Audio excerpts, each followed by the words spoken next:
just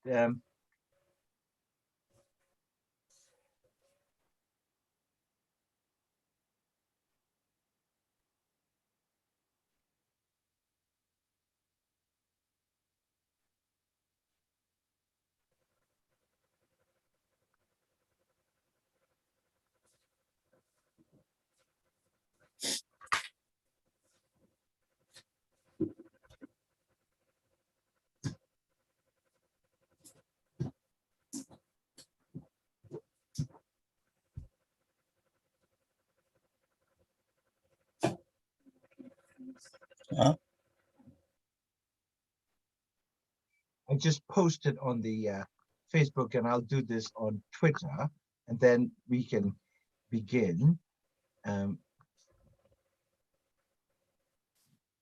Just bear with me for a second.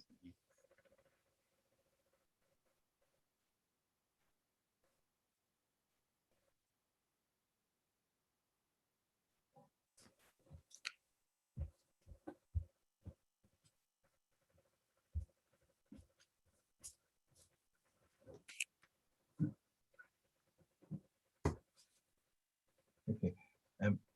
Good evening, everybody. If you're in Japan or in other parts of Asia, I'm Zani, host of the FORSEA Dialogue on democratic struggles across Asia. I have an honor and privilege to host this episode of our dialogue. Professor Michimi Muranushi, professor of international politics in the Department of International Law at Gakushuen University in Tokyo, formerly known as the Imperial College. The Michimi Sensei is one of the very rare species of Japanese scholars who is unafraid to look at Japan's past, present, and Japanese foreign policies through a very critical eyes. So today we will have a discussion about why Japan's foreign policy, particularly with respect to human rights and justice issue across Asia, has been rather disappointing from the perspective of communities that have been subjected to various forms of state violence, and usually organized and systematic. And then he will shed light on how Japanese foreign policy is formulated and what makes the Japanese foreign policy gurus and decision makers tick. Welcome, Professor Michimi Sensei. Thank you very much. Thank you very much for inviting me to this precious occasion. Well, I'm not sure what I can do in this relatively short time, but I'm going to try explain to the audience how I feel about the Japanese foreign policy, especially about human rights since the end of the Second World War. Well, I think maybe I have to begin with saying that the way the Japanese feel about the world human rights may be a little bit different from the way they feel. I mean, the Americans may feel or the Europeans may feel from that world. As you know, I think in the International Tribunal, Tokyo, I think Japan was tried on account of aggression, crimes against humanity, and war crimes. And it is right that it is right and it is correct to say that Japan did very many wrong things in the territories of Asia which the Japanese have dominated. But the Japanese as a whole, especially the common people, have a mixed feeling about it, especially because in the field of crimes against humanities, many things are done against the foreigners, but the people who are tried, the Japanese who are tried, were not necessarily the exactly right targets. I mean, some people are misjudged. I think some people shifted the blame to others. So I think a lot of people get the feeling after the war that it was a trial by the victorious against the defeated. So on the one hand, they feel that they have committed crimes, but on the other hand, that the defeated were tried. I think this is one of the beginning of the way the Japanese feel about the human rights. Secondly, I have to say that towards the end of the Second World War, a lot of things, a lot of tragedies happened in mainland Japan. The US had done carpet bombing of major Japanese cities. And of course, as you well know, the 2 atomic bombs are dropped in Japan. And it is written now in the monument of Hiroshima that something like sleep well peacefully, mistakes will not be committed again. So the people will have to ask, whose mistakes are you talking about? Is it the mistake of Americans, or is that the mistake of the Japanese? So I think these, I think if you are talking about crimes against human rights, I think the Japanese get the feeling after the war that yes, we are wrong, but we are not the only people who are wrong. So that kind of impression will give the word human rights a relatively, to some extent, negative connotation in the minds of the Japanese after the Second World War. And thirdly, I have to say that a lot of very sad events in terms of human rights occurred shortly before the major change of international relations in East Asia. For example, a lot of Chinese died in late 1950s during the so-called Great Leap Forward, or Mao's another big event of Mao, the Cultural Revolution. In those days, the Japanese didn't have any diplomatic relations with Communist China. And the Japanese were aware, and to what extent some people opposed Mao's policy and some people detested Mao's policy. But anyway, Japanese couldn't do anything about what was happening in China. So I think this kind of feeling of helplessness, that something very bad happened in our neighbors, but we couldn't do anything. Similar things could be told about the Korean War or the war in Vietnam. So it is only after that that the economic growth of Japan was gradually recognized internationally, and Japan began to have diplomatic relations with other countries, such as South Korea and China, and began to have its own diplomacy in broader scale. So in that sense, I think the Japanese cannot take the word human rights as at its face value with some doubt. Well, having said that, I'm going to introduce to you some of the experiences I have made in my research. I've been doing basically 2 kinds of research. One is Japan's relation with North Korea, and the other is Japan's relation with Southeast Asia, especially Myanmar and the Rohingya question. In the case of North Korea, I think not many people, especially the Americans or Europeans, don't know that there are very many Japanese, Koreans of Japanese origin, who left Japan for North Korea and, what should I say, disappeared in the 1960s or 1970s. There was very serious discrimination in Japan against people of Korean origin, and those people could get those Koreans could get higher education in Japan, but unfortunately, they couldn't get enough job opportunity in Japan. And at the time, there was a call from North Korea that those dissatisfied people, especially the young people, should come to North Korea because there are plenty of opportunities. It is a kind of heaven on earth now in North Korea. And at the time, the Japanese in Japan also began to feel that those Koreans who were during the war, those Koreans and the Japanese were one nation. But after the war, they are different nations. So those Japanese began to feel to some extent that those Koreans should leave, and those Koreans wanted to leave for North Korea. And not only the government, but also the opposition parties also supported the people to return. And afterwards, I think they were sort of betrayed by what was said by the North Koreans, and they couldn't get good jobs, and they couldn't even come back to Japan, although many of them were promised to be able to go to come back to Japan after a few years later.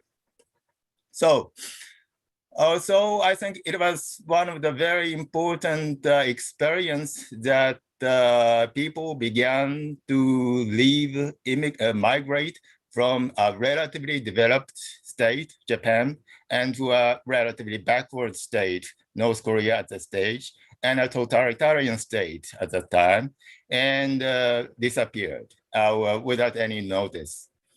So, but the Japanese government kept its silence, knowingly that their lives of those who left Japan for North Korea were probably very unfortunate ones. So, and after that, I think some of them were put into concentration camps, probably, and the program of concentration camps in North Korea remained in North Korea.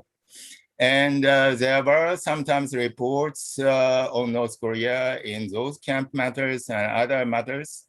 And there are also about 200 to 300 Koreans, a very small percentage compared with those who left Japan for North Korea. And those people who once left Japan for North Korea came back to Japan being disappointed after what they have seen in the peninsula.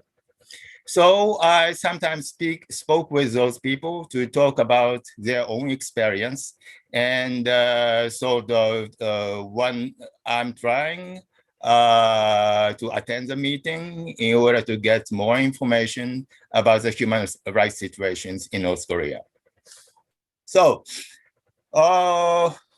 so what I want to say about Japan's relation with North Korea is that there are several groups that, well, some people are fighting with the Korean people for the sake of the human rights in North Korea.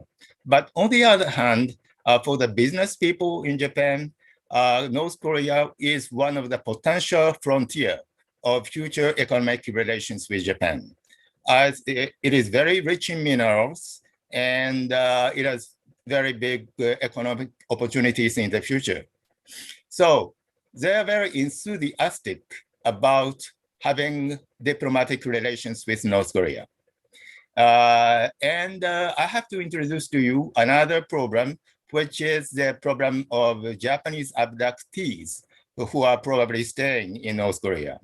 There are, I don't know how many of them there are, but mainly in the 1960s and 1970s, there were some Japanese who are traveling in Europe and lured into the North Korean territory and couldn't get out. And there were Japanese who were walking in the streets of Japan, streets of cities in Japan, somehow abducted and taken away to North Korea by boat. And I don't know how many people there are. Evidently, there are more than a dozen of people, but the actual number is not yet known. So the left people, I'd say, the Japanese left tend to be thinking, especially a long time ago, that unless a strong evidence is found that those were abducted to North Korea, we shouldn't blame North Korea. And other people say that no matter how many there are, the number of people are much smaller than the people who were suffering because of the Japanese occupation of the Korean Peninsula. So as a result, I think there is a kind of debate without coming to no conclusion that what the Japanese should be doing about North Korea and the Korean Peninsula as a whole. So I think in that sense also, the Japanese common people may have a feeling that human rights is a very problematic area where they should not enter. Can I, Yes. sorry to interrupt. Can I Yes, go ahead. return to the more, ambivalent sentiments Yes. that, ordinary Japanese citizens feel towards the principle of human rights, right? Yes. If I understand you correctly, because atrocities were committed also against them, by the victorious or mightier Western powers, right? The Yes. Allied troops. Like you talk about fire bombings of Tokyo and other cities, industrial areas, and then of course the only two atomic bombs ever dropped were on Nagasaki and Hiroshima, right? So Yes. I also visited Hiroshima Peace Museum, and the curatorial narrative is that the Japanese were victimized, right, bullied, and so there was um, a, a type of justificatory narrative or logic with that the victim narrative, saying that the Japanese fascist conduct during the war, or like even interwar years, were justified because Japan was bullied and needed to be strong, right? So that, but as you well know, human rights is not a geopolitical or a doctrine. It is a philosophical entitlement, to simply because of the fact that human persons, irrespective of race, religion, their legal standing, citizenship, or even criminals, have their own human rights, right? Yes. Despite their criminal behavior, right? Yeah. The crimes they committed, they still need to be treated as humans, right? Yes. So that is a relatively new concept, at least in terms of international politics. And so Yes. those who say that Japan has been uh, as a government, and now as the popular sentiment, have been quite weak on protecting the rights of fellow humans, as Yes. groups, in the case of like group persecution, institutionalized racism, and the worst, which is the genocide. What would you say to them when they say you are part of the advanced democratic world? Whatever happened in the past is past, but post-World War Japan has been one of the major economic and cultural powerhouses, right, on a par with European or North American Yes. the powers. So they expect Japan to basically punch its weight, yeah, if not above its weight, but punch its weight when it comes to protecting, the human rights of others in very dire situations. What would you say to them? Well, I think I feel exactly the way you feel. I think it is a moral responsibility of the Japanese after the war to speak up against human rights abuse in Asia, its neighboring countries. And it is the way the Japanese feel that their suffering, I mean, other people's suffering is their own suffering. So, but it seems to me that the Japanese way of understanding is that where is a safe zone from which the Japanese as a state can speak to. So I think they try to stay away from the area which you mentioned just now, like human rights, democracy, dignity, and so on. Instead, especially bureaucratic Japanese try to use concentrate on two areas. One is stability, and the other is development. So I think the logic is that, well, you want peace, you want a stable world. And if all the people are economically developing gradually, so you're happy. And even if the inequality exists at first, your effort, the state's effort will trickle down to the lower class in the future. So, but well, to that, I'll say that ex-Prime Minister Aso famously said that Japan should take value diplomacy. It was about 10 years ago that he said. But at the same time, Mr. Aso was a sort of ambivalent man.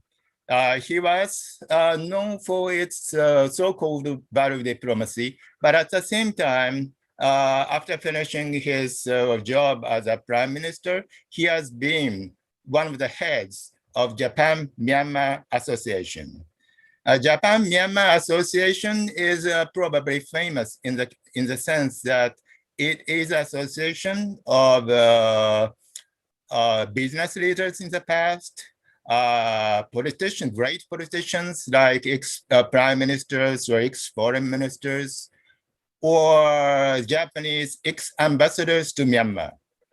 So those people as a group began to promote, especially after Thein Sein's reform in Myanmar, economic relations of the business community, the Japanese state as a whole, and Myanmar state as a state and the business community.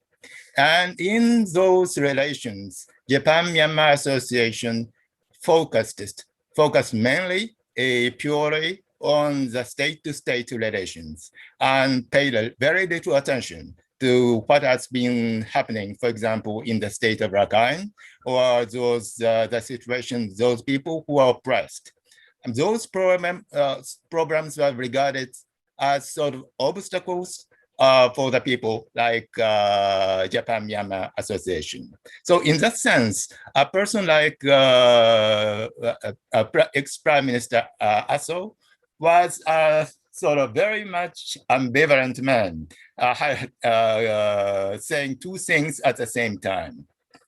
So on the one hand, you will see Japanese say that freedom is very important, and Japan is on the side of the United States and having a very close alliance with the US and share the same values. But unless Japan is strongly recommended or forced to take a very special position, the Japanese government tries to find some niche, some very narrow space where Japan can stay a little apart from Europe or the United States. In a case like the Gulf War or the Iraq War, the United States and the UK were looking very closely at Japan, whether they are doing exactly the way the Americans and the British do. In those periods, the Japanese tend to use the word international contribution. It's a little bit strange word, international contribution. It's a contribution to what?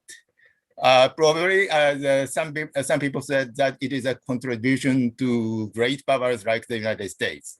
But what is clear is that Japan, since that time, didn't think seriously what the Japanese government was seriously willing to do against relatively backward countries like Asia or in the in the Middle East. So I think the Japanese morally have never come face to face with a developing country like Myanmar or other countries in Asia.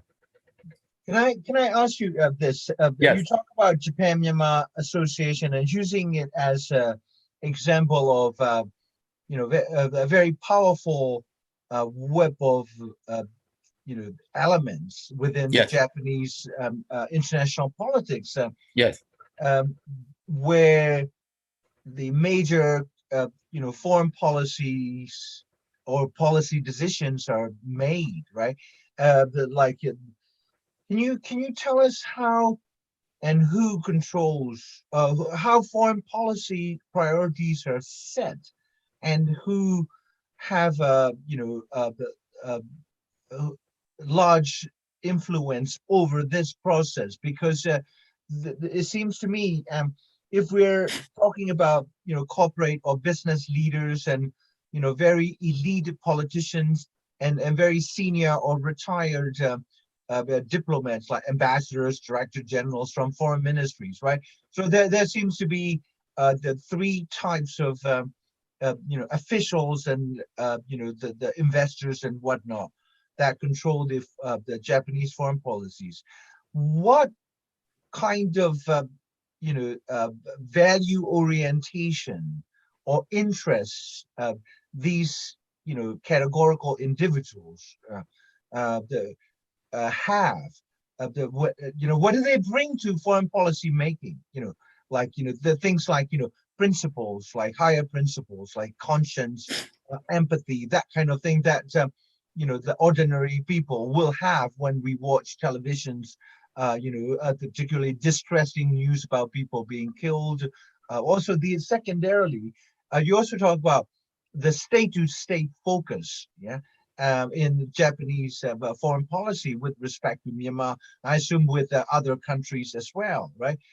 But when we talk about, say, like human rights violations in this day and age, overwhelming majority of cases are the human rights violations perpetrated by state actors, so-called, right? And then so if you say like Japanese foreign policy is made by people with strong concentration or a focus on state relations, but don't they look at state conduct itself, because that's part of the state as well. Security forces, for instance, right? The immigration ministries, like discrimination, that kind of thing. So can you explain these two things, how foreign policy is made and why the policy makers do not pay attention to the state behavior that comes into conflict with international law? Okay. It's a difficult question. I'm always wondering about those questions. With respect to how the Japanese foreign policy is made to problematic countries, I think probably the statesmen, the top statesmen like prime ministers or foreign ministers will give a very vague message about, okay, it's okay to go, or we should wait a little more. For example, in the case of Myanmar, around 2010, there began the so-called reform by President Thein Sein at that time. So at that time, both statesmen and business leaders began to think that maybe this is the right time, that we should en masse go to Myanmar and work, to activate our work. So I think the top statesmen will give including the association, will give a go sign. And it is mainly the bureaucrats who decide on the details. And what kind of detail do they have? For example, if they negotiate about the ODA between Japan and Myanmar, they sometimes select words. When they talk about the state of Rakhine, sometimes the Burmese side will say that, well, in the state of Rakhine, there are two groups of people. One is the Rakhines and the others are Bengali. And knowing that the word Bengali is a very problematic and bad word in Myanmar, the Japanese bureaucrats decide to use the word Bengali in the official document of Japan. And the politicians don't know about the details. So they dismiss those small details, relatively what they think are the small details, and the things proceed. So I think it is a combination of some extent of leadership and bureaucratic, in a sense, it is lack of knowledge. In other words, it's economic orientation. And the combination of the two goes on. And at the same time, I have to say that the Japanese capability of intelligence, I mean, the ability to predict what is about to happen in the near future or 3 years later or 5 years later has greatly deteriorated since the end of the Second World War. So I think even the foreign ministry officials don't know exactly, cannot analyze very correctly what is about to happen. So I don't know if the Japanese foreign ministry was able to predict, for example, what was about to happen in 2016 and 2017 in the state of Rakhine, or what they were, or whether the ministry was predicting this the coup in February 1st. It seems to me the logic of the foreign ministry has been that we shouldn't push the Burmese government very much because Aung San Suu Kyi is working hard for democracy, which was actually not true. If we push her very much, then the military will take power and our efforts will go in vain. But I think these are relatively simplest, a little too simplistic way of thinking, and probably the Japanese bureaucratic officials as well as the politicians didn't know what was about to happen towards the end of Aung San Suu Kyi's period. Right. You mentioned about the less than perfect or simply lack of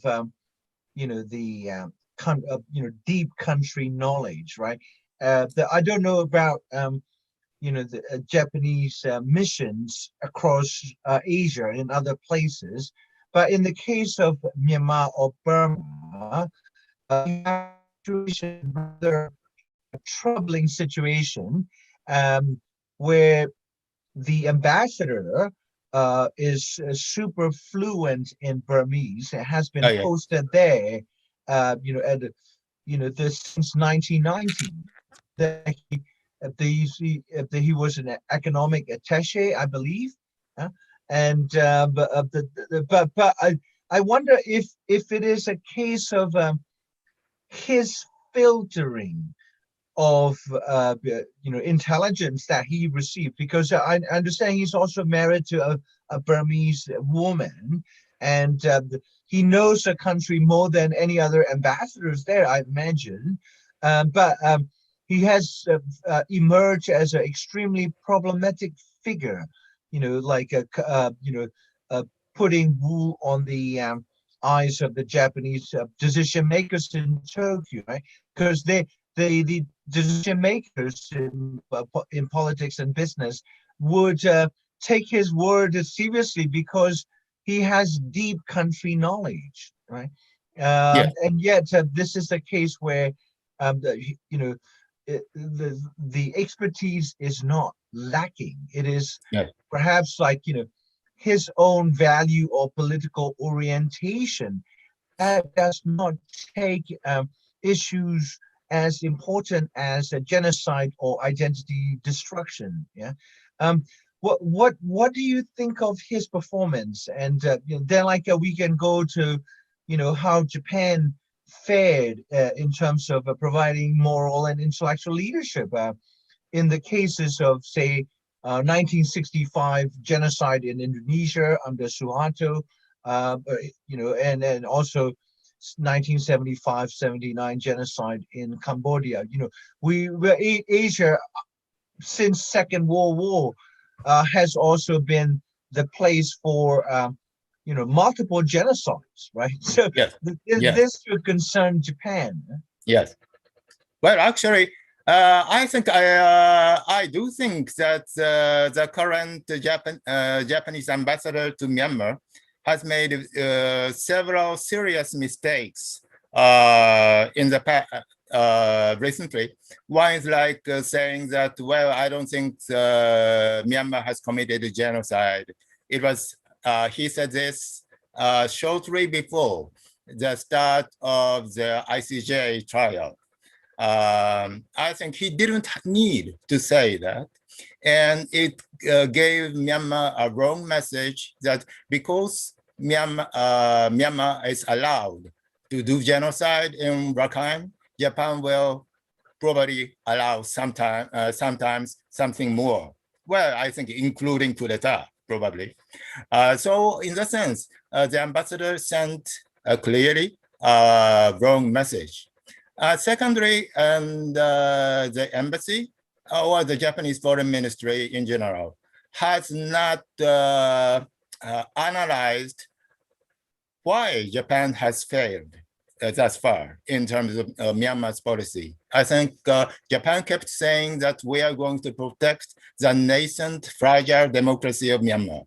And it failed. Myanmar's democracy is at least one time dead, killed by the Tatmadaw. But even after that, the Japanese foreign minister now still said that we have no choice but to keep talking with the military in Myanmar. So I think it's an accumulation, piled up excuses. So I think there is no reasoning, logic in them. And if you see the Americans, I think they are consistently thinking, what should we do in order to coerce one state to do something for the sake of human rights, something like that. But the constitution after the Second World War in Japan sort of taken away the option of coercing. I mean, actually, economic sanction can be one way, but the Japanese try not to think about it so much. So I think the only thing the Japanese can do is to keep talking or stop talking about it for a while. So yeah, I think, yeah. Sorry to interrupt. But as I understand it, Japan was also very much concerned about, stability. You mentioned earlier and development, right? Yes. But you can't, that's why Japan poured, close to $1 billion, like 800 or 900 million US dollar into agricultural development, peace process, ground up peace building. And, but, surely if, that's the money that comes from Japanese taxpayers, right? Of course, if you're going to be pouring 800 million US dollar, that's close to 1 billion into another country, you would want to see the accountability of the aid recipients, because the ODA is not, or like put it differently, ODA is generally given to the state institutions, right? And so like giving, it's like Japanese policy is wasting or squandering Japanese citizens, taxpayers' money, into this red hole. You cannot influence the decisions. You don't make decisions as a foreign sovereign government, but at least you would like to see or push, aid recipient country to move in a certain direction, peaceful, respectful of human rights, right? Developmentally oriented. But the Burmese military has done none of that. The Burmese military has ties with Kirin Bia, and the Kirin cannot come up with any clear answers from its business partner. You do business, you want some degree of transparency from Yes. your partner, right? So it's Yes. like it seems like there are multiple shortcomings or even like mistakes made and never been reflected on. Based on what you said, they keep saying even after the coup, they say, well, let's just keep talking, right? I mean, Yes. the Burmese generals don't care. Like, they would talk. Yeah. Yes. Nothing, right? Yeah. Forever underestimating the power of the Tatmadaw. Yeah. Yes. So I And think what you yeah, said is not only limited to Japan's program of Myanmar, but also I think it is evident in Japan's policies to Cambodia, its neighbor. I think Japan has been giving a lot of assistance to Hun Sen's Cambodia since 1990s, under the sort of imagination presupposing that it is going to develop towards prosperous democracy. well, But Hun Sen is one of the richest men in Cambodia. yes, yes, yes, It's a poor country like Myanmar yes, itself. yes, But Hun yes, Sen and his associates are among the richest, right? They keep yes, their money in Western banks and or yes, or maybe China, and then they yes, live luxurious lives. yes, And Hun Sen yes, has been in power for almost 30 years, right? yes, yes, yes. But that kind of criticism or disappointment about Hun Sen never came from Japan's foreign ministry. So I think NGOs are approaching to the foreign ministry that Japan should at least condemn what happened several years ago in Cambodia, the emergence of de facto one-party rule. So I think it is not for the situation like that. Japan has continued to assist Cambodia for many years. But that does not come from Japan or Japanese government. Why? I think the Japanese government may try to explain by saying that, well, we have China, and if Japan retreats, just China comes in to fill the vacuum made by the Japanese. But I think, as you said, that for the business and for the common people in Japan, I think they were sort of betrayed, not only by the Cambodian or Burmese government, distance those government, but Japan's way, the way the Japanese government explains the situation in the past. Yeah, we've been talking about the essentially policy making or foreign policy Yes, by Japanese state actors and corporate actors, right? yes, What about the Japanese civil society? Because there have been a lot of, outpouring of support for, democratic movements in Burma and other places, right? The how strong is Japanese civil society on human rights? Given the fact that the popular sentiment has been quite ambivalent towards the full embrace of the principles of human rights. well, I think probably domestic human rights can be separable from foreign policy areas human rights programs. And I think in terms of domestic policy human rights, I think a lot of Japanese are very much interested in that and concerned and benefit from people's activities in that areas. In terms of foreign policy areas, I think the number is small, but there are clearly a certain number of Japanese people who are engaged in very serious activities about the human rights. And there are also some non-NGO members who are interested in those countries' matters and try to do the most what little they can do about the situation. For example, when I visited the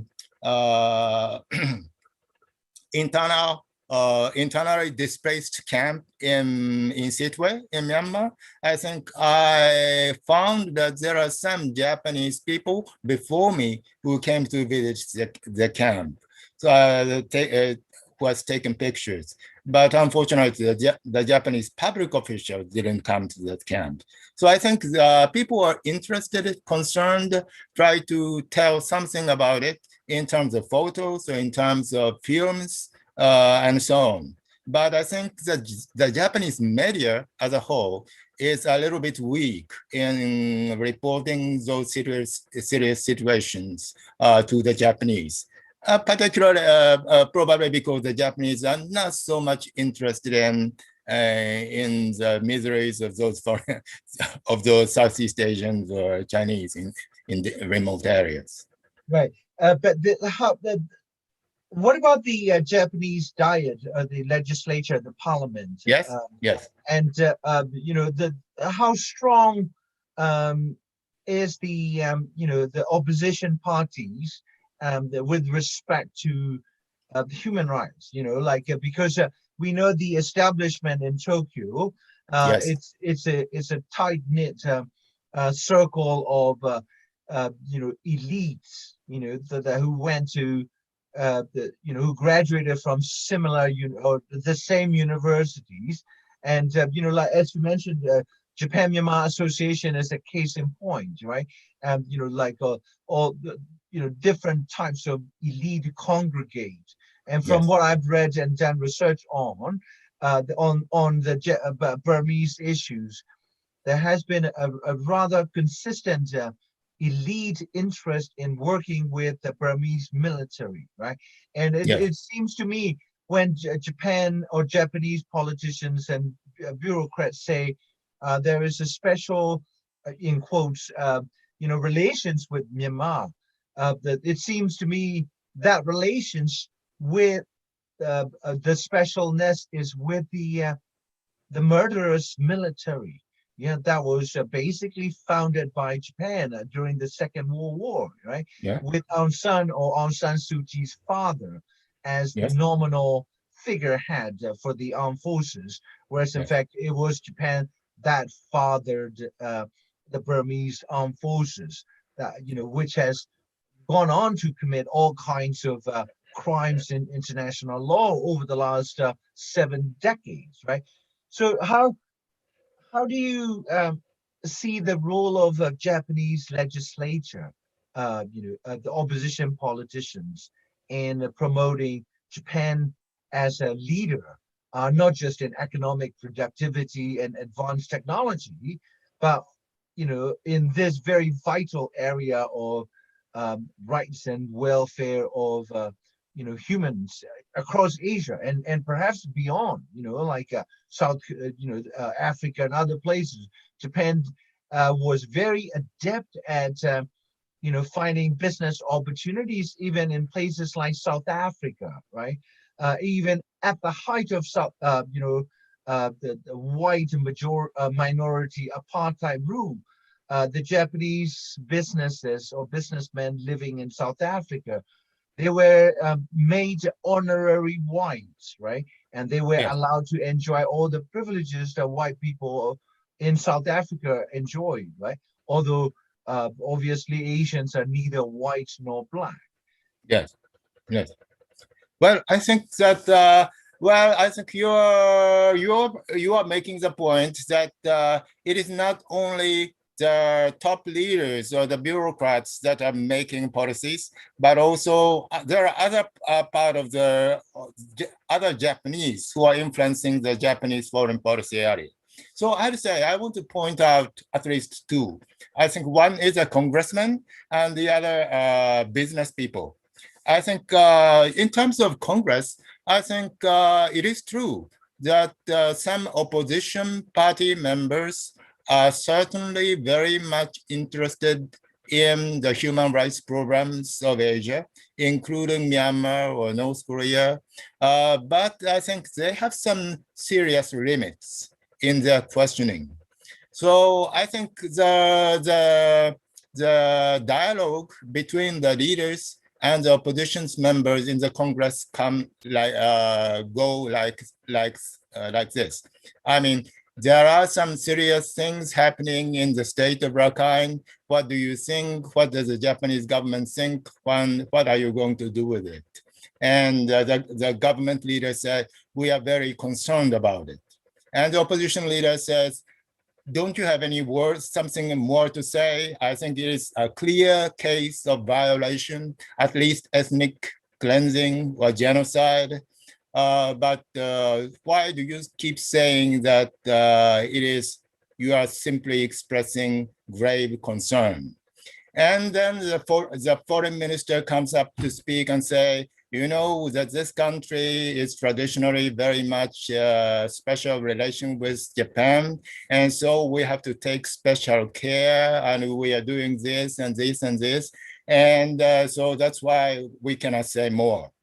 So, and the congressman concedes by saying that, well, I think I will study more, but probably your expression and my expression may be different, but the goal of us is probably the same. It's a kind of conceding on the part of the congressman in the kind of compromise.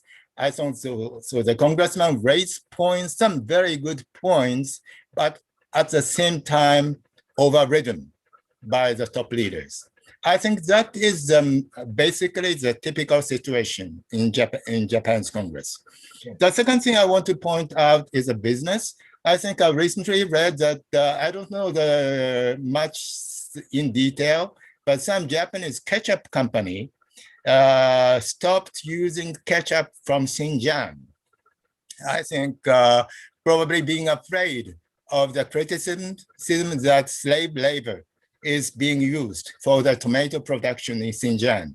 I think that is probably, I don't know who advised that company to do that, but I think some business people may be voluntarily deciding that we should do this or not do that.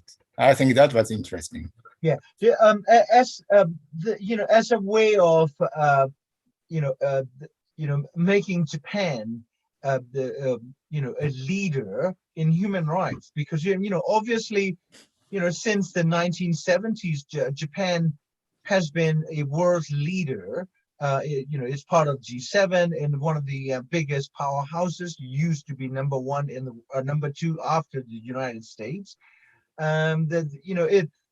Obviously because of the constitution, Japan cannot flex its the military muscles. Yeah, you've got defense force, not a national armed forces, constitutionally speaking, right? And so like nobody expects Japan to come in with the naval vessel and start telling how to promote human rights in other places. But the economic power is enormous, Yes. and so if there's a Japanese company that stopped sourcing ketchup in Shenzhen because of the accusations of Uyghur genocide by communist China, then maybe that is an opening for the human rights concerned scholars and activists in Japan to try to influence the economic behaviors of Japanese corporations operating abroad, right? To use their financial might, essentially, yes. If Japanese bureaucrats are completely impervious to outside advocacy, right? Yes. And then one other thing before we leave, I want to ask you is recently there have been accusations of blatant sexism within the Japanese Olympic Committee, right? Okay. Because the women's rights are part of human rights, that they are inseparable. Yeah. And what is being done to address the essentially the culture of discrimination, against a Japanese woman and women working in Japan? It's a serious human rights issue, Oh, yes. I don't know. I think Well, I personally didn't feel much strongly when the person, I mean, the ex-Prime Minister Modi, talked about used some abusive language about women, because that was not the most gravest accusation.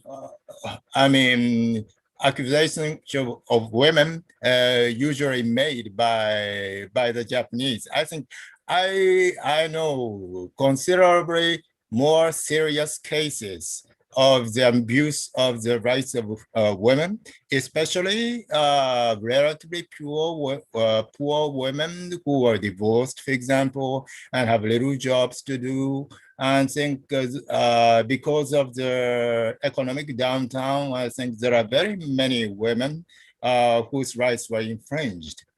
And I think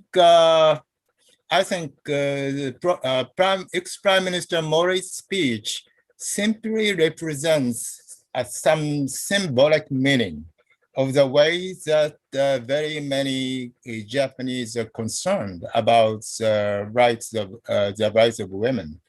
But I think it's a kind of mixed bag. I think if you look at a married couple of a man and a woman, and think one of the characteristics of Japan is that the budget of the family is usually under the power of a wife. And I think husband may earn from his companies, but give a lot of it to his wife. But on the other hand, women's social status is not necessarily high. And when they are doing the same job, they are not promoted in job areas. So I think different women feel differently in many scenes of Japan. I think that is my impression, and it is hard to say. But gradually, I think that the situation is improving for intellectual women, but deteriorating for relatively lower class women. Yeah, possibly because the women who work in intellectual sectors, academia, Yes, like culture, yes, writing, and yes, whatnot, yes, they talk back, right? yes, Men yes, only listen to women who talk back. yeah, Otherwise, yeah, and also I think this is not to offer an excuse to yes, the widespread and systemic sexism uh, yes, in Japan. yeah, That's also true in Western societies as well. yeah, Every time a man makes a dollar, or a man with the same, a woman with the equal qualification and years of experience makes mm, 60 cents. And so mm, 40, like 40% less paid, than their men folk. And so yeah, this is a major issue that ought to be on the radar of anyone who say they promote human rights. This like yeah, if we're talking about half the world's population. yes, Like if we're yeah, talking about yeah. women. It's, my final question is: you mentioned, I also read elsewhere the um, uh, the geopolitical competition with the increasingly aggressive China, in pursuit of respective geopolitics and economic interest across Asia. How does that affect the Japanese foreign policy with respect to, the human rights violations across Asia? Well, one interesting thing I found recently is that there are a group of people, I mean, veteran senior class diplomatic officials, including Mr. Akashi, who were working for the United Nations before, who advised before the press conference that what the Japanese government should do after the February 1st coup d'etat Myanmar. I think their basic points are that Japan has to talk with ASEAN and China. I think that was, well, I don't agree with their recommendations, but I think their recommendation was a very interesting one in the sense that they are not ready to compete with China outside Japan. In other words, I think the Japanese know that China is not necessarily human rights oriented, and it is sort of taking the area which the Japan used to have. But at the same time, they may sort of giving up how little Japan could do towards China. But at the same time, Japan is making the existence of China as an excuse that the Japan is not ready to retreat from its sort of indifference to human rights in foreign countries. So I think Japan is behaving as if it is a state very similar to China outside Japan. So I think for that purpose, in a very paradoxical way, China is a competitor, but at the same time playing a relatively useful role for the Japanese academia and the business community. So China is used as an excuse, right? Yes. Like Yes. You know, it is a shame because, and also it is an opportunity being lost because, as you know, over the last 120 years, let's just say 1 century, across Asia, you know, many Asian communities have held Japan in very high regards, right? Starting with the 1905, you know, the Russo-Japanese War, where in the history of colonialism, you know, Asian nation defeated what was essentially a European/Western colonial power. Yes. And even after you know, the fiasco of you know, East Asian Prosperity Zone, right?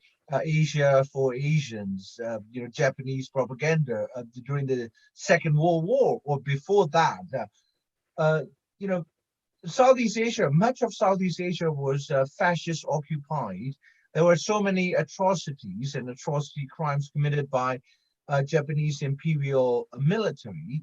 And despite all of that, you know, hundreds of millions of Southeast Asians in particular, if not Far East Asians like Manchurians and Koreans, but Southeast Asians have been rather warm to the Japanese people and as a country, right? And Japan does not seem to be reciprocating, you know, that kind of, I suppose, fraternity or brotherhood. The always siding with criminal regimes, you know, call it state actors, while in fact there is a groundswell of genuine respect and admiration for Japan. Yes. Well, can you leave the listeners with your own thought as a critical Japanese intellectual on this, you know, people to people, you know, admirations, and what Japanese civil society ought to be doing to promote this kind of reciprocal, you know, sentiments? Well, I think well, about 1 or 2 decades ago, the term public diplomacy began to be popular. And public diplomacy means that diplomacy concerns not only state-to-state relations, but also between state-to-people or people-to-people relations. And I think the concept should be reviewed. And I think somehow more budget and more attention should be used for people to people and people to state relations. For example, the relation between Tibet and the Japanese government, or the relation between the Burmese people and the Japanese government, and the Japanese people and the Burmese people. I think by some way, I think there should be a communication, and both of the people should pay more attention to each other. And I think for that purpose, I think we should need more exchange of people like Burmese intellectuals coming to Japan to study and so on. And I think Japan is a relatively free area where many oppressed people of the Asian continent can relatively easily come and talk. And there they can exchange opinions not only with the Japanese, but also with other peoples coming from different countries. So in that sense, I think Japan should make this country kind of not only a state, but also a place where people can meet more freely and talk about politics. Yeah. Well, Professor Michimi Muranushi, it's been a great pleasure and very enlightening to hear your thoughts. And we would, as the grassroots network of scholars and activists, very much like to have your thoughts in, either Japanese or English language, if you wish to, write up your thoughts and to educate both the Asian, Southeast Asians and others, as well as Japanese. And we will be honored to have a opinion editorial from you if your time permits. And, Okay. you've been listening to Professor Michimi Muranushi of Gakushuen University, one of the leading scholars of atrocity crimes in Japan, and a great supporter of human rights activists from Burma, both Rohingyas and others. So any final thoughts before we get off? Okay, no, my final thoughts. We'll keep working. Okay, thank you very much. Okay. Thank you so much and have a Thank great you. night. Yeah. Thank you. Okay, Yeah. good night. Right.